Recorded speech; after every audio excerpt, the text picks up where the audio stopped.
Bismillah. Salatu wassalamu ala Rasulillah wa ala alihi wa ashabihi wa man wala. Wa ashhadu an la ilaha illallah lahu la syarika lah. Wa ashhadu anna Muhammadan abduhu wa rasuluh.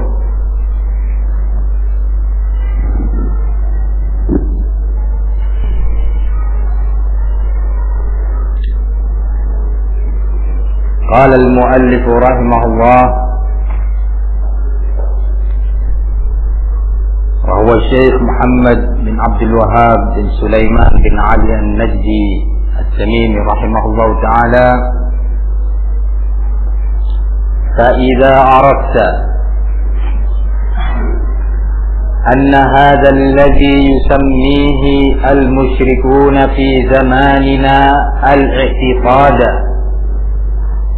هو الشرك الذي نزل فيه القرآن وقاتل رسول الله صلى الله عليه وسلم الناس عليه، فاعلم أن شرك الأولين أخف من شرك أهل زماننا بأمرين.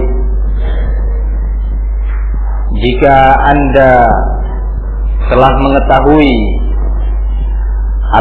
dan memahami apa yang dinamakan oleh kaum musyrikin di zaman ini dengan nama al-i'tiqad,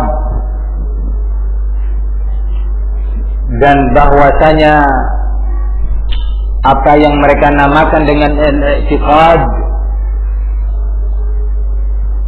dia pada hakikatnya adalah kesyirikan yang telah turun Al-Quran membahas dan menjelaskan tentangnya, dan Rasulullah SAW telah memerangi umat manusia ini karena perbuatan kesyirikan tersebut yang diberi nama oleh musyrikin di masa kini dengan al-i'tiqad. Sebelum kita lanjutkan, yang diberi nama oleh al-musyrikun di masa ini, yakni di masa al-muallif, di masa al-musannif, penulis kitab, yakni sekitar 3 abad yang lalu, dan penamaan ini masih berlanjut sampai hari ini. Mereka namakan perbuatan-perbuatan mereka dengan nama al-i'tiqad, nama yang indah sekali, al-i'tiqad. Kira-kira siapa yang bisa menjelaskan apa yang dimaksud dari balik penamaan mereka al-i'tiqad ini? Nah, Ndas Abdullah Iman.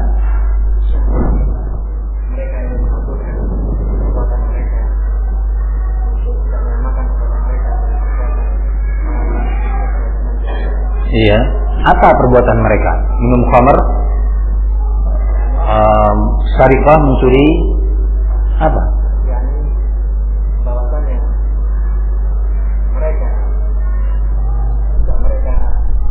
menyandarkan diri mereka kepada orang-orang soleh, dan demikian juga orang-orang pada zaman mereka juga menyandarkan diri mereka kepada orang soleh, ada tabarokah, kemudian berpikir dan sebagainya. Maka perbuatan ini adalah Ahsan, barakallahu fiik. Yang dinamakan oleh mereka dengan nama al-i'tiqad dari perbuatan mereka adalah at-tawassul, memohon wasilah kepada al-amwat, orang-orang yang telah meninggal dunia, meyakini bahwa para wali-wali atau aulia yang mereka ziarahi kuburnya pada bulan Muharram atau bulan Sya'ban, yang mereka ziarahi kuburnya pada malam Jumat Manis, adalah sebagai pemberi syafaat kepada mereka di sisi Allah, yang bisa memberi barokah kepada keluarga mereka, kepada pekerjaan mereka, kepada jabatan mereka. Lah perbuatan-perbuatan inilah yang diberi nama oleh musyrikin di zaman ini dengan al-i'tiqad. Tujuannya apa? Ya untuk mengkaburkan, dalam rangka mengaburkan permasalahan agar tidak disamakan atau disangka sama antara yang mereka lakukan, yang mereka yakini, yang mereka amalkan dari perbuatan-perbuatan syirik tersebut dengan apa yang dilakukan oleh musyrikin. Kalau yang dilakukan oleh musyrikin syirik, karena Allah sudah menyebutkan bahwa itu adalah syirik. Sementara yang kami lakukan ini adalah al-i'tiqad. Ini mereka namakan dalam atau mereka ucapkan melalui lisan-lisan mereka dan didapatkan di dalam beberapa referensi-referensi mereka. Sehingga jangan keliru. Kalau mereka menyebutkan pelajaran al-i'tiqad, yang dimaksud adalah pembahasan tentang tawassul, ya, pembahasan tentang ya Rabbi bil Mustafa balligh maqasidana. Kami ini adalah orang-orang yang berdosa, tidak mungkin Allah langsung memberikan ampunan kepada kami kecuali melalui orang-orang saleh, para aulia Allah. Sehingga kami memanggil Allah melalui perantara mereka. Kami memohon barokah melalui perantara mereka. Kami memohon syafaat karena mereka adalah wali-wali Allah. Ini semua perbuatan dan kegiatan mereka ini diberi nama al-i'tiqad dalam rangka mengkaburkan permasalahan dan membedakan apa yang mereka lakukan dengan kelakuan kaum musyrikin Quraisy. Tetapi penamaan tidak berfungsi, pengakuan tidak bermanfaat tanpa adanya pembuktian. Nah, ini yang akan sekarang kita bahas. Qala al-muallif rahimahullah, fa'lam anna syirkal awwalina akhaffu min syirki ahli zamanina bi amrain. Ketahuilah bahwasanya kesyirikan kaum musyrikin di generasi awal, yakni musyrikin Quraisy di negeri Makkah, lebih ringan, mending dibandingkan kesyirikan yang dilakukan oleh kaum musyrikin di masa kita ini. Di amrain, dengan dua sebab. Dengan dua sebab, dua alasan. Kata beliau,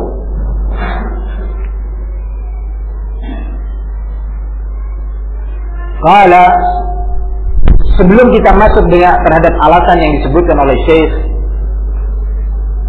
rahimahullah, perlu diketahui, ikhwani fiddin azzani wa iyyakum, kalau musyrikin di masa ini mereka menisbahkan diri mereka kepada Islam, menisbahkan amalan mereka kepada bagian daripada dinul Islam, maka ketahui bahwa musyrikin Arab, musyrikin Quraisy dahulu pun juga menisbahkan diri-diri mereka kepada dinul Hanif, din Ibrahim alaihissalam, menisbahkan diri-diri mereka bagian daripada millat Ibrahim. Kaum musyrikin, bukan hanya musyrikin Quraisy saja, bahkan Yahud dan Nasara mengaku-ngaku, mengklaim bahwa Ibrahim alaihissalam berada di atas prinsip Yahud atau berada di atas prinsip-prinsip Nasara. Oleh karena itu Allah bantah mereka semua. Allah bantah Yahud, Allah bantah Nasara, Allah bantah al-musyrikin yang menisbahkan dirinya kepada Ibrahim. Subhanallah, tidak menisbahkan diri mereka kepada Fir'aun. Tidak pula mereka menisbahkan diri mereka kepada Namrud. Tetapi mereka menisbahkannya kepada Ibrahim Khalilullah. Tidak sembarangan ini. Mereka bukan orang-orang sembarangan, Yahud wal Nasara wal musyrikin. Karena kenapa saya selalu mengingatkan perkara ini? Kalau disebutkan kaum musyrikin Quraisy yang terbetik di benak kebanyakan umat ini atau para pendengar, mereka itu tidak ada bedanya sekarang dengan kaum komunis. Tidak ada bedanya mereka dengan Yahud dan Nasara yang sekarang. Atau tidak ada bedanya mereka dengan Buddha dan Hindus. Nah, Allah bantah mereka. Bantahan yang Allah sebutkan di dalam Al-Quran, tepatnya dalam surat Ali Imran dan di dalam surat An-Nahl, bersumber karena adanya pengakuan dan klaim Yahud pengakuan dan klaim Nasara serta musyrikin bahwa mereka berada di atas agama Ibrahim dan bahwasanya Ibrahim bersama mereka dalam prinsip-prinsipnya. Allah nyatakan, "Maka Ibrahimu Yahudiyan wala Nasraniyan, walakin kana hanifan muslima, wa ma kana minal musyrikin." 3 kelompok langsung terbantah. Bukanlah Ibrahim alaihissalam adalah seorang yang berprinsip dengan prinsip Yahudi, beragama dengan agama Yahudi, dan bukan pula dia adalah seorang yang berprinsip atau beragama dengan prinsip dan agama Nasara. Walakin kana hanifan musliman, tetapi dia adalah seorang yang hanif, seorang yang selalu meninggalkan kesyirikan dan mengarah kepada tauhid. Musliman, selalu menyerahkan dirinya kepada Allah dengan mengikhlaskan ibadah, membersihkan ibadahnya hanya untuk Allah Subhanahu wa taala. Kemudian Allah tegaskan pada akhirnya, wa ma kana minal musyrikin. Dan bukan pula dia Ibrahim adalah bagian dari kelompok musyrikin. Di dalam surat An-Nahl Allah menyatakan, inna Ibrahim kana ummah qanitan lillah hanifan wa ma kana minal musyrikin. Tegaskan pula oleh Allah bahwa Ibrahim bukan bagian daripada musyrikin. Sehingga jangan dikira bahwa Abu Jahal dan yang lainnya tidak mengenal Ibrahim, Khalilullah, Imam Tauhid, dan seluruh Bani Hashim atau seluruh Quraisy. Mereka mengenal bahwa Ibrahim adalah seorang panutan. Atas dasar itu mereka mengeluh-elukan Ibrahim. Mereka bangga bahwa mereka adalah keturunan Ismail bin Ibrahim. Saya tekankan masalah ini agar kita benar-benar paham bahwa masalah yang sedang kita hadapi atau apa yang dilakukan oleh kaum musyrikin di masa ini yang menisbahkan dirinya kepada din Muhammad sallallahu alaihi wasallam dan mengeluh-elukan Nabi Allah Muhammad sallallahu alaihi wasallam adalah perkara yang berat dan besar di sisi Allah Subhanahu wa taala. Dan kita telah bahas pada pembahasan-pembahasan sejak awal kitab ini. Apa sih bentuk dari kesyirikan yang mereka lakukan pada masa ini, dan apa hubungannya dengan kesyirikan di masa lalu? Ikhwani fiddin azzani Allah wa iyyakum. Kemudian al-muallif menyatakan bahwa kesyirikan di masa ini lebih parah dibandingkan kesyirikan pada masa itu dengan 2 sebab. Ahadihima, salah satunya adalah annal awwalin, bahwasanya kaum musyrikin di masa awal dahulu la yusyrikuna wa la yad'una al-malaikata wal awliya wal awtan ma'allah illa fir raqa'i wa amma fis shiddati fayukhlisuna lillahi ad-din. Dahulu orang-orang musyrikin generasi awal itu tidaklah mereka berbuat syirik, tidaklah mereka menyeru, berdoa, memohon kepada malaikat, kepada para wali-wali, dan kepada sesembahan-sesembahan yang lainnya, berhala-berhala yang lainnya itu bersama ibadah mereka kepada Allah, kecuali firraqa, kecuali di dalam atau di saat kondisi-kondisi tenang, aman, tentrem, penuh rezeki, pertaniannya berhasil, perdagangannya juga mendatangkan laba yang banyak, tidak ada musibah, tidak ada wabah penyakit. Di saat seperti ini mereka baru menyekutukan Allah Subhanahu wa taala. Nyembelih onta untuk dapat barokah dari laksa. Datang ke patungnya, monumennya, wadzan, ya, dalam rangka agar perjalanan dia ke negeri Syam atau ke negeri Yaman di waktu syita dan saif selamat dari gangguan ketika mau berdagang. Kasih 1 ekor kambing nazar. Begitu seterusnya. Bernazar dalam rangka untuk permak beberapa patung-patung diperindah, dibersihkan. Ya, kalau di zaman ini kuburan-kuburan diberikan casing yang baru, yang lebih bagus. Ya, kuburan si fulan, anak bernazar untuk dikasih marmer. Nah, dalam rangka apa? Supaya jabatannya barokah, supaya karirnya pun terus menanjak. Lah, Ini kondisi musyrikin di masa generasi awal, berbuat syirik di saat senang, di saat tentram, tidak ada musibah. Tadi coba kita lihat. Kemudian Syekh menyebutkan setelah itu dalil-dalilnya. Qala Allah Ta'ala kama qala Ta'ala, wa idza massakumud durru fil bahri dhalla man tad'una illa iyyah falamma najjakum ila al-barri a'radtum wa kana al-insanu kafura. Dan jika telah menimpa kepada kalian sebuah musibah di tengah lautan, hilanglah, sirnalah, terlupakanlah segala sesuatu yang selama ini kalian berdoa kepadanya, memohon kepadanya, kecuali hanya Allah. Kalimat illa iyyah menunjukkan bahwasanya mereka juga berdoa kepada Allah bersama doanya mereka kepada Latka, Uzza, Manah, Waddan, Waswan, wa Yaghutha, wa Ya'uqa, wa Nasra. Semuanya hilang di saat musibah. Latka lupa Latka, Uzza juga lupa kepada Uzza. Ini sedang musibah, ombak yang sangat dahsyat, badai yang sangat besar. Tinggal siapa? Tinggal Allah saja. Ini menunjukkan bahwa mereka berdoa kepada Allah, beribadah kepada Allah dan tahu Allah.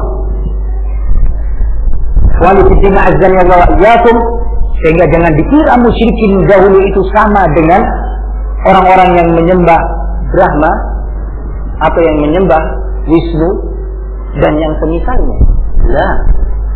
Qala. Kemudian wa qauluhu ta'ala, qul ara'aytakum in ataakum 'adzabullah aw atatkumus sa'atu aghayra Allahi tad'una in kuntum shadiqin bal iyyahu tad'un fayakshifu ma tad'una ilayhi in syaa'a wa tansawna ma tusyrikun.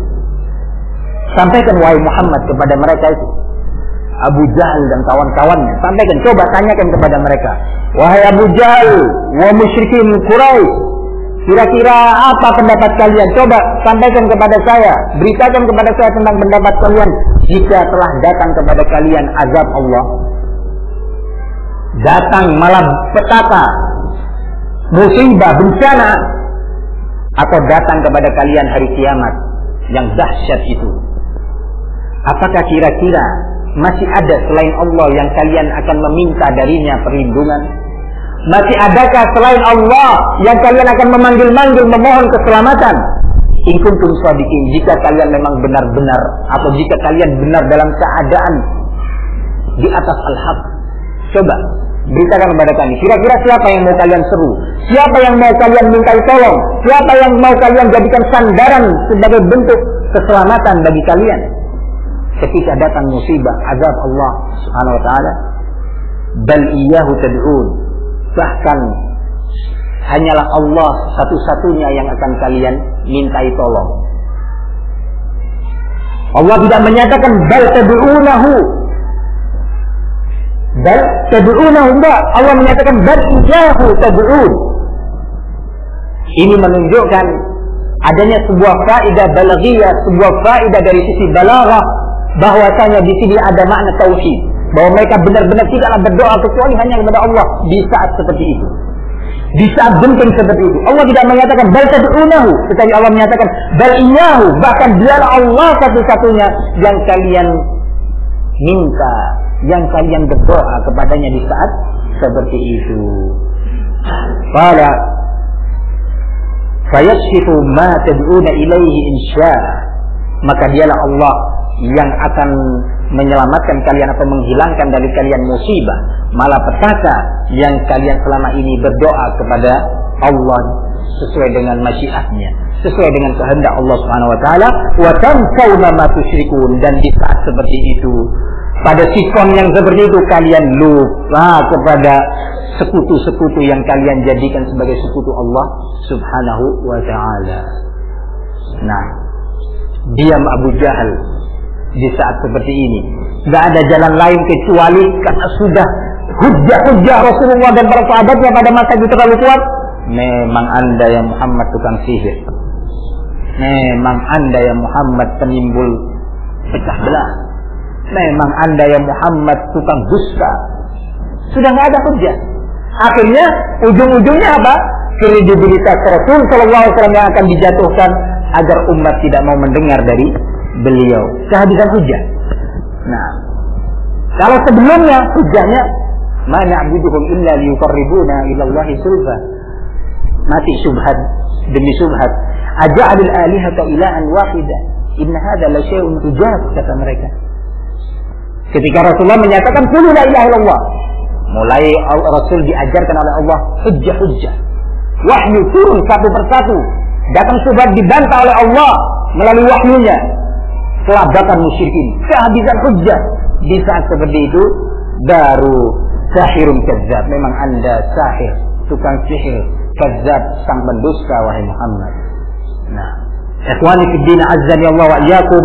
Kemudian Syekh menyatakan wa qala ta'ala, dan juga Allah berkata, wa idza massal insanu durrun da'a rabbahu muniban ilaih.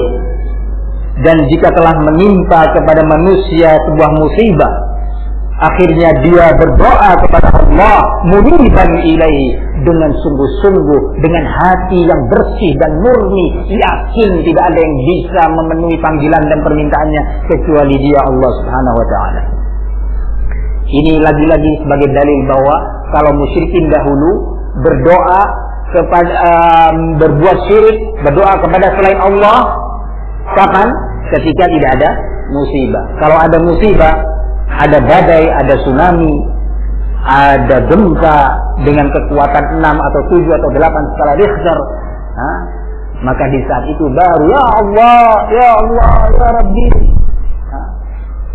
Ini mereka Abu Jahal CS. Lah, wa qawlu ta'ala wa idza ghasyahum mawjun kadzullali da'u Allah mukhlishina lahu din. Dan ketika mereka sudah diselimuti oleh ombak-ombak badai yang menyerupai gunung. Katanya kemarin tsunami setinggi 35 meter ya. Ini menyerupai gunung. Ya. Di saat itu apa? Da'allaha mukhlishina lahuddin. Di saat itu mereka beribadah, berdoa kepada Allah. Nah, baik yang di lautan maupun yang di daratan. Yang di daratan, ya Allah, abdi sedang di lautan, lupa, sujud dan ruku meminta kepada Allah Subhanahu wa taala keselamatan untuk abahnya, atau untuk saudaranya, atau untuk suaminya. Doa hanya kepada Allah ketika musibah.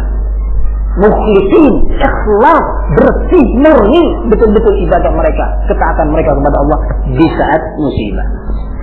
Ini kondisi musyrikin Quraisy dahulu yang diperangi oleh Allah, yang Allah nyatakan mereka khalidina finnar, kekal di jahannam.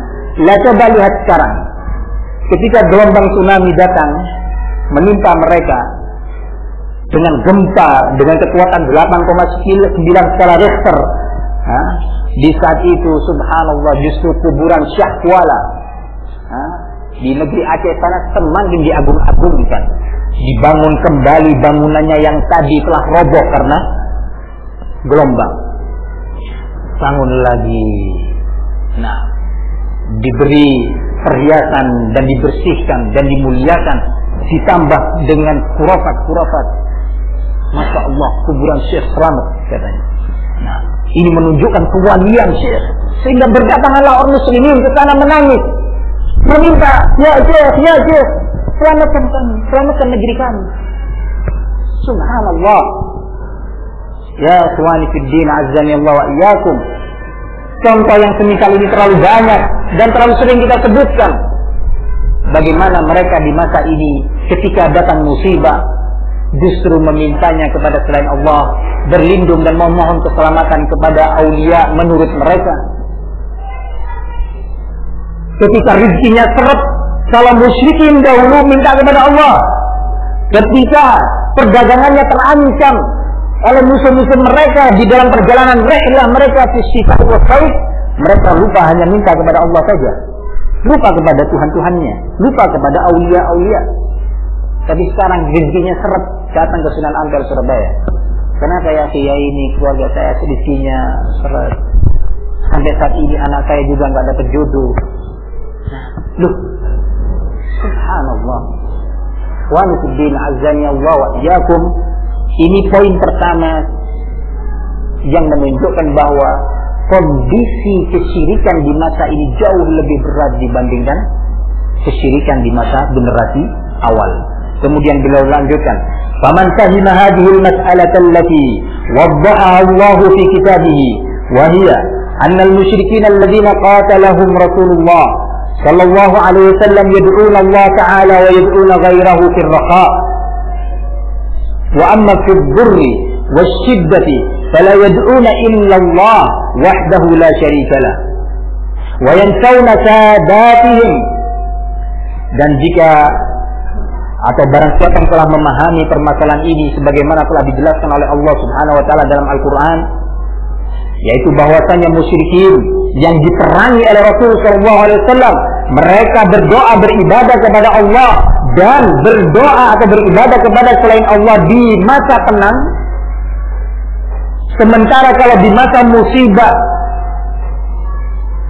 dan malapetaka mereka berdoa hanya kepada Allah satu-satunya, tidak berbuat syirik. Wa yansawna sadatihim, dan mereka dikala itu lupa kepada sadah mereka, kepada habib mereka, kepada sayyid mereka, lupa. Tabayyana lahu al-farqu baina syirki ahli zamanina wa syirkil awwalin. Maka akan nampak jelas kepadanya, kepada orang tersebut yang telah paham ini, perbedaan antara kesyirikan penduduk atau di zaman kita ini, musyrikin di masa kita, dan kesyirikan generasi awal dari kalangan musyrikin. Walakin aina man yafham qalbuhu hadhihi al-mas'alata fahman rasikhan. Namun sayang, siapa yang bisa memahami hatinya permasalahan ini dengan pemahaman yang tepat? Nah, jarang sekali. Wallahul musta'an. Hanya Allah lah satu-satunya tempat kita memohon perlindungan. Wal amru tsani, sebab kedua.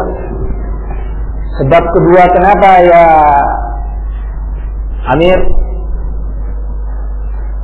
Sebab kedua bahwasanya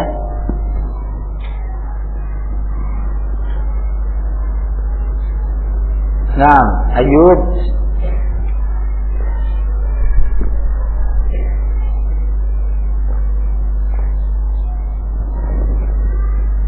biasanya kalau sedang hadir di pengajian atau di majelis, syaitan pinter cara melalaikan seseorang.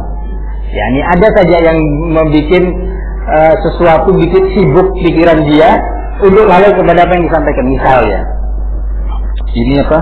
Mikrofon ke sini, sehingga suara anak kurang jelas. Itu Ustaz kalau noleh ke kanan,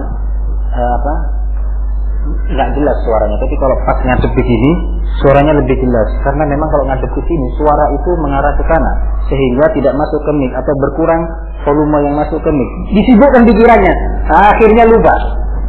Atau ingat ini tulisan, fa'lan jawaan. Nah, fa'lan jawaan, fa'lan jawaan, jawaan ju. Nah, lapar. Akhirnya Pak Mugri ya, seperti ini ya, kadang-kadang muncul. Oleh karena itu perlu kadang-kadang dikembalikan ke rel ini. Apa ini al-amru tsani? Naam. Sebab kedua. Syukran, jazakallah khair. Anta halil.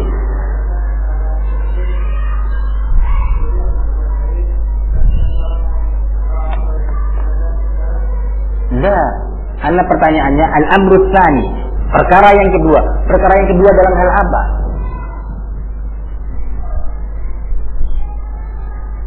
Nah, antum.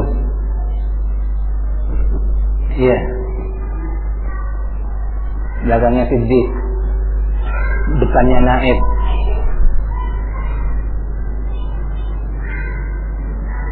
Naam. Antum.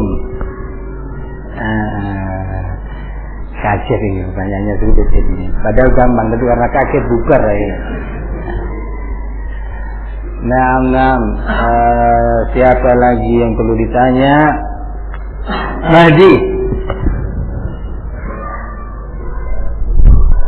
Perbedaan syirikan orang dulu dengan sekarang, bahwa kesyirikan orang dulu lebih parah dibandingkan sekarang. Hah? Oh, yang sekarang yang lebih parah. Barakallahu fiik. Qala al-muallif rahimahullah. Sudah kembali ke rel semua ya. Wal amru tsani, perkara yang kedua yang menunjukkan bahwasanya kesyirikan musyrikin di masa ini lebih parah dibandingkan kesyirikan musyrikin di masa awal.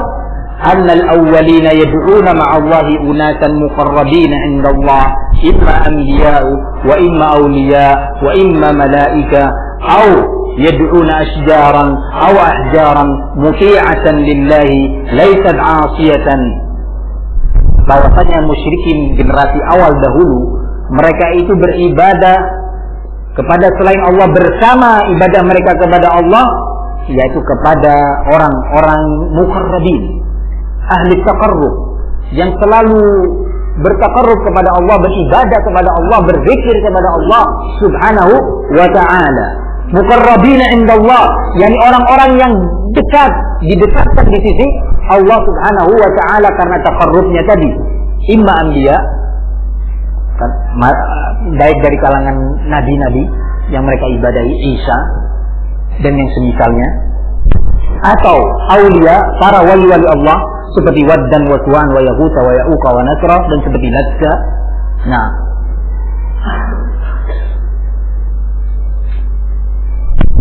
atau yad'una wa imma malaikatan, atau mereka meyakini beribadah kepada malaikat. Mereka yakin bahwa malaikat adalah pemberi syafaat untuk mereka nanti di sisi Allah, sehingga mereka berdoa Jibril, Mikail.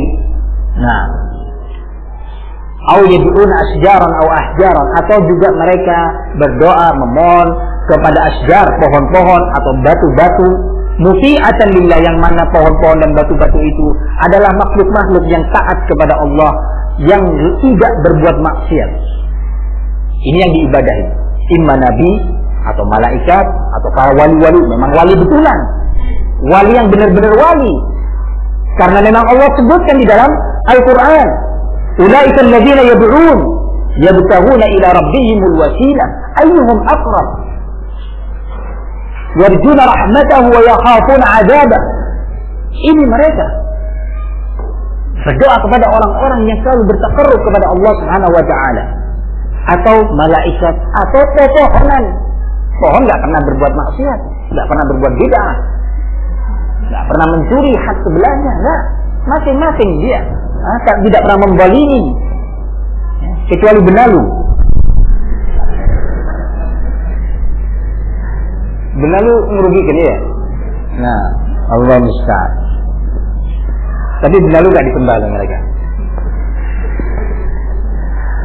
Yang mana mereka adalah makhluk-makhluk yang taat, tidak pernah berbuat maksiat.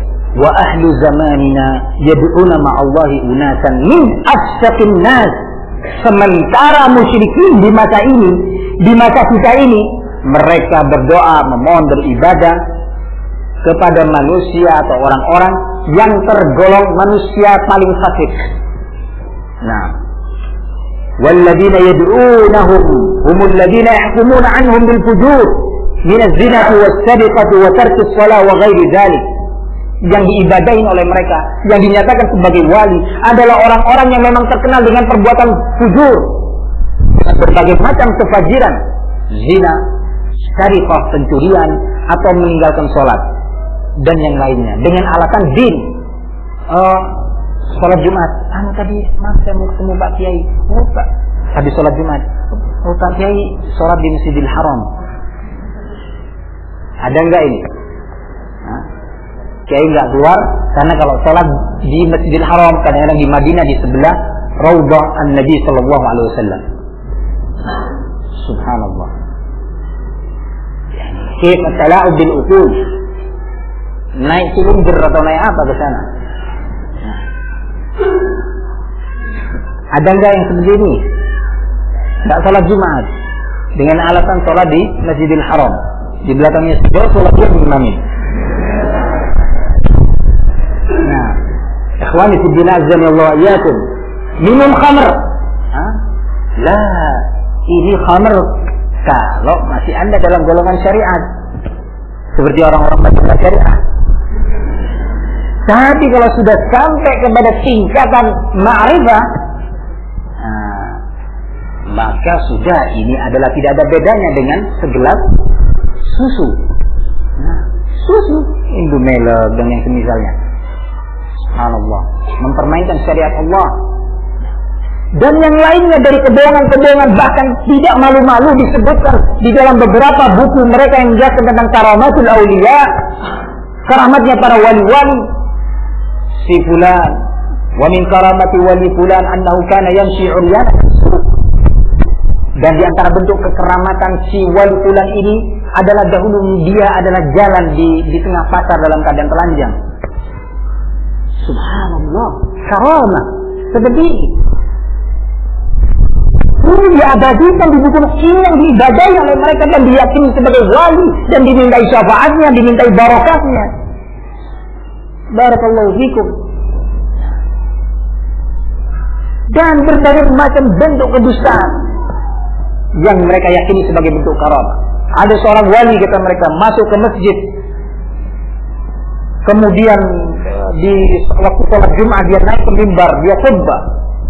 Ketika khutbah dia menyatakan, wallahi kalian ini orang-orang kufar. Ya. Hadirin ini muslimin Jumat dinyatakan sebagai kufar. Sebagian hadirin ngamuk, marah. Akhirnya ngamuk ngata-ngatain si wali yang sedang di atas mimbar. Akhirnya wali marah, keluarkan pedangnya. Sang khatib, sang wali ini lari orang ke masjid. Lari orang ke masjid. Terus dia nyatakan mereka memang benar-benar kufar. Ternyata pada hari itu sang wali tetap duduk di atas mimbar sampai waktu asar. Dan ketika pada hari berikutnya di sekitar 40 masjid di sekian daerah, semua orang menyatakan bahwa yang khutbah di masjid mereka pada hari Jumat itu adalah sang wali fulan tadi. Khutbah di masjid ini, di masjid yang kedua di kampung tengah, di masjid yang ketiga di kampung bagian utara, nanti di desa sana lagi, di sana lagi, satu khatib sama pada hari Jumat. Subhanallah. Nah, pakai CCD mungkin. Ini yang mereka yakini sebagai aulia di masa ini. Kalau aulia yang diibadahi oleh Abu Jahal CS adalah aulia yang dapat rekomendasi dari Allah dan menyatakan mereka sebagai orang-orang salihin. Dan sudah antum hafalkan dalilnya. Insya Allah antum semua hafal. Alhamdulillah. Nah, barakallahu fikum. قال شيخ والذي يعتقد في الصالح أو الذي لا يعصي مثل الخشب والحجر أهون ممن يعتقد في من يشاهد فسقه وفساده ويشهد به. Ini sebagai kesimpulan dari Syekh. Kata beliau, dan mereka-mereka yang berkeyakinan atau berakidah, beribadah, berdoa, memohon kepada orang-orang soleh yang tidak berbuat maksiat seperti al-khashab, ya, seperti kayu ataupun batu yang diibadahi oleh mereka, itu lebih ringan dibandingkan mereka-mereka yang meyakini beriktikad kepada orang-orang yang telah dipersaksikan kefasikannya dan kerusakan akhlaknya, dan mereka menyaksikan itu semua. Nah, ikhwani fiddin azzani Allah wa iyyakum. Ini barakallahu fikum pelajaran kita hari ini, karena pada berikutnya akan memasuki syubhat baru dari syubhat-syubhat musyrikin yang selalu ana ingatkan. Perlu antum ketahui bahwa apa yang dituliskan oleh beliau dan beliau abadikan dalam kitabnya yang sangat bermanfaat ini bukanlah suatu kisah yang kemudian kisah ini telah berlalu dan tidak akan terjadi lagi. Tidak. Apa yang terjadi ini sebagian hujjah yang mereka ucapkan di masa Syekh telah terucapkan di masa Syekhul Islam Ibnu Taimiyah, telah terucapkan subhat-subhat ini di masa barakallahu fikum Rasul sallallahu alaihi wasallam, dan terjadi di masa kita. Sehingga jangan heran kalau seandainya kita menemui syubhat yang semacam ini, walaupun warnanya berubah, walaupun cara penyajiannya pun berbeda, tetapi itu semua sesuatu yang telah terjadi, dan barang siapa yang memahami apa yang dituliskan oleh Syekh dan diabadikan hasil pengalaman beliau menghadapi musyrikin di masa beliau dari kalangan Turkus Sufiyah, dan Syiah Rafidhah di negeri tersebut pada waktu itu beliau abadikan. Dan ini sesuatu yang sangat bermanfaat, antum kuasai baik-baik. Bagaimana beliau meletakkan dasar-dasar ilmu di dalam membantah syubhat musyrikin dan ahli bid'ah, sehingga jangan dikira ini adalah sesuatu yang sekedar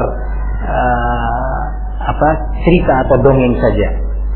Fahadha, jika ada yang perlu disampaikan, falyatafaddal. Naam. Tafadhal.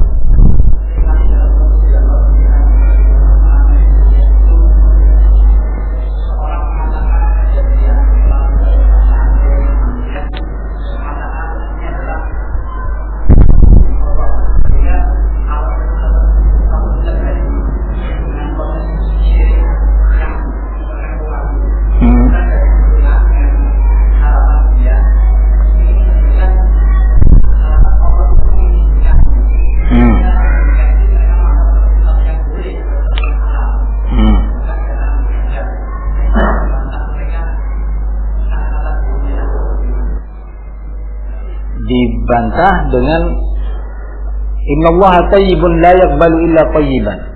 Sungguhnya Allah itu thayyib dan tidak menerima, tidak mengabulkan suatu perkara kecuali yang baik. Apa yang baik? Yang tauhid, yang sunnah, yang tidak bid'ah, tidak syirik. Nah, sekarang Anda menyatakan bahwa ini terjadi ternyata. Dengan apa terjadi? Bagaimana bisa terjadi hal ini menurut Anda? Ya ketika saya melakukan saum atau puasa mutih 3 hari. Tanyakan, puasa mutih ada enggak dalam sunnah? Kalau jawabannya enggak ada, berarti bukan dari izin Allah, ini dari syaitan. Nah, sehingga harus dibuktikan apa yang mereka ucapkan dan mereka lakukan itu sesuai dengan syariat Allah Subhanahu wa ta'ala dan bimbingan Rasulnya.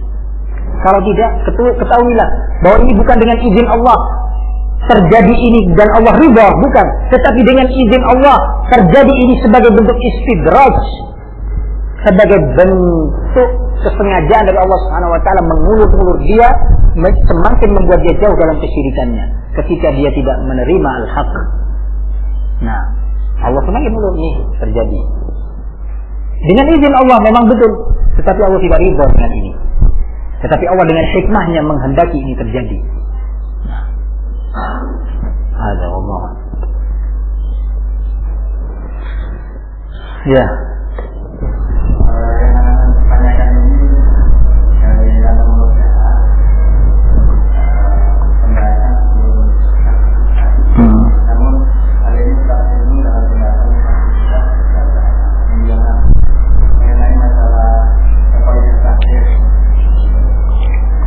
Ketika kita menjelaskan tentang kaidah tafsir yang ada pada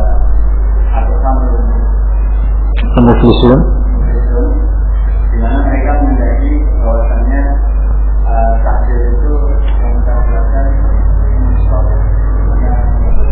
yusahih wala yuhaddun.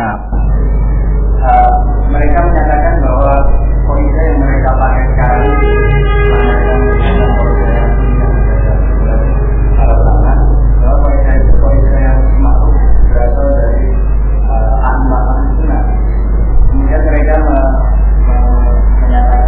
memberikan contoh, yakni ketika Ibnu Qayyim rahimahullah menjelaskan tentang ketidaksetujuannya dengan pendapat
contoh tetapi tidak tepat di dalam aplikasinya. Nah, mereka mau menyamakan barakallahu fikum Hasanul Banna dengan Syekhul Islam Ibnu Taimiyah. Hasanul Banna yang melakukan syaddur rihal ke kubur Sayyidah Fatimah pada hari Kamis sore, berangkat dan pulang pada Jumat malam, berjalan kaki ke sana dan membaca maulid dan berdoa bertawassul kepada Sayyidah Fatimah, dengan Syekhul Islam Ibnu Taimiyah yang membantah Syiah Rafidhah di dalam kitabnya Minhajus Sunnah dan membantah As-Sufiyah dalam sekian bukunya di Majmu' Fatawa dan yang lainnya, berjihad bersama Waliul Amr memerangi Tatar pada masa itu. Nah, dan ilmunya yang sangat luas. Dengan Hasan al-Banna hanya seorang falsafi. Satu beda. Kan begitu. Yang kedua, jenis kesalahan yang terjadi pada Syekhul Islam dan dinyatakan oleh Ibnu Qayyim sebagai muridnya, dia menyatakan dalam hal ini Syekhuna keliru dan kita mengikuti al-haq karena al-haq itu lebih besar daripada Syekhuna yang kita cintai. Tidak sama tingkat atau porsi kesalahan yang dilakukan oleh beliau dalam masail fiqhiyah, ya, dengan apa yang dilakukan oleh barakallahu fikum Yusuf al-Qardawi, ya, yang menyatakan bahwa semua ajian adalah sama dan hadir membenarkan persatuan agama-agama. Nah, dan yang menyatakan bahwa dalam ketika dia membanggakan barakallahu fik demokrasi yang berhasil diterapkan di Israel, ya, dan dihasilkan oleh siapa? Ariel Sharon, ya. Suara mutlak 90, hampir 99%. Kalau seandainya Allah turun ke muka bumi mengkampanyekan dirinya, niscaya tidak akan mendapatkan suara sebaik apa yang didapatkan oleh Ariel Sharon. Nah, barakallahu fiik. Apa sama Syekhul Islam dengan hada? Nah, ini pertama yang perlu dinyatakan. Dan kaidah barakallahu fiik nusahhihu wa la nuhaddim, kita meluruskan kesalahan orang tersebut tanpa kita menjatuhkan kredibilitas orang tersebut. Dari mana asal kaidah ini? Dari mana asal kaidah ini? Nah, ketika Rasul mengetahui siapa Mu'adz keliru dalam satu perkara yang berat, Rasulullah langsung menyatakan, "Afatkan anta ya Mu'adz." Ketika Rasulullah memberitakan kepada umat ini tentang Khawarij, Rasulullah menyatakan, "Hum kilabu ahlin nar, idza lakitumuhum faqatiluh, fa inna fi qitalihim ajra." Jika kalian bertemu mereka, perangi mereka, karena sesungguhnya dalam usaha memerangi mereka mengandung pahala yang sangat besar. Khawarij disebutkan ciri-cirinya oleh Rasulullah SAW. Nah, dan mana dari a'immatus salaf yang menyatakan kaidah yang seperti ini? Sehingga contoh yang terjadi pada al-Imam Ibnu Qayyim rahimahullah, terjadi pada al-Imam al-Baihaqi rahimahullah dengan senada seperti ini ketika membantah Syafi'i. Nah, laqad akhta asy-Syafi'i fi hadhihi al-mas'alah wa huwa wa nahnu nuhibbuhu. Naam, walakin al-haq ahabbu wa a'zamu ilaina. Kata Baihaqi. Syafi'i keliru dalam satu permasalahan dan dia menyatakan bahwa barakallahu fikum telah salah Syafi'i dalam hal ini dan kita mencintai Syafi'i rahimahullah, tetapi al-haq lebih kami cintai dan lebih besar di sisi kami nilainya. Mau disamakan Syafi'i barakallahu fikum dengan Muhammad Syurur Naib Zainal Abidin yang gerah tinggal di tengah-tengah muslimin, di negerinya muslimin memilih untuk tinggal di Birmingham, di tengah-tengah orang-orang kafir. Mau disamakan dengan siapa? Al-Imam Syafi'i yang menyatakan, "Man ta'allama ilmal kalam fayudrabu bi jaridin nakhl." Barang siapa yang belajar ilmu kalam, ilmu mantik, yang dipelajari di pondok-pondok pesantren itu sekarang, maka harus dipukul dengan pelepah kurma. Mau disamakan Syafi'i dengan mereka? Barakallahu fiik. Jadi kaidah yang tidak ada dasarnya dalam Quran was sunnah dan manhaj salaf ini, plus juga contoh-contoh yang mereka jadikan tidak tepat untuk mereka jadikan sebagai contoh. Itu semua tidak lain dan tidak bukan hanya hilah, tipu daya mereka untuk mengkaburkan permasalahan dan mempertahankan kesesatan yang ada pada mereka. Nah, Tafadhal.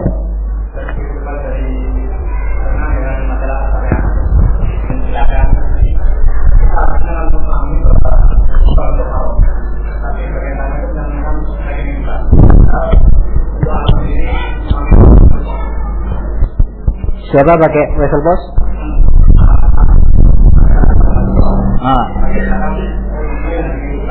Di bagian syariat atau iklannya? Oh, Dana Aceh. Berarti bukan syariat, bukan majalah sendiri.